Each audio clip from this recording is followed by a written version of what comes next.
Hello there, Jeff Castle here, and I'm the president of the School Bus Safety Company.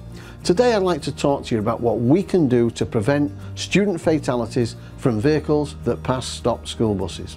Each year a study is done on this subject, and information they gather from 30 states tell us that there are around 78,000 violations every school day. This equates to around 14 million every year. 14 million times we put a child's life at risk. Wow! The reason this is so important is that in the last 10 years, 46 students were killed by passing vehicles while crossing the street. This is 53% of all danger zone fatalities. In fact, in the last school year we've just closed, 2016 to 2017, there were 8 danger zone fatalities, and 6 of these were from passing vehicles. Yes, 6 children killed, 6 lives lost, 6 families devastated. So what can we do about this? First, we need to understand why a motorist would pass a stopped school bus. Why? There are actually 3 reasons. Number 1, many drivers do not know the laws, and they do not know they are required to stop, especially vehicles travelling in the opposite direction. Ignorance. Number 2, drivers are distracted, not paying attention, rushing. And finally, number 3, there are some self-centered people who consciously put the lives of children at risk. They know the law, they see the red lights, they see the stop signs, and they consciously decide they will pass anyway. We think these are very few such passings. Not many people are like that, probably less than 5%.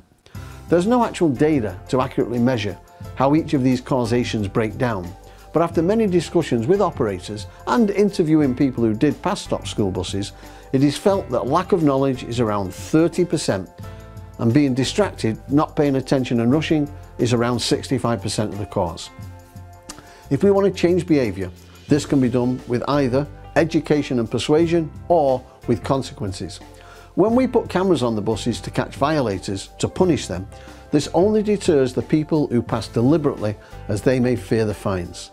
Now, the violators who are ignorant or distracted will learn a lesson when they're caught by the cameras and be unlikely to violate in the future. However, the problem is cameras will only deter a small proportion of the violations. They are only a small part of the answer. So, what can we do to address these causes and reduce such violations? If a driver sees a vehicle is not going to stop, they should toot the horn, attract their attention, so this warns others to check what is going on. Education of the laws is the only way to address the ignorance factor, and we have created 5 powerful public service announcements that educate the public on the laws and the possible consequences of not stopping for a school bus. These are free to anyone who wants copies. You can view them or download them from our website, www.schoolbussafetyco.com.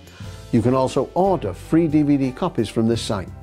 Watching these PSAs may also encourage drivers to be more attentive around our big yellow school buses and be less likely to be distracted.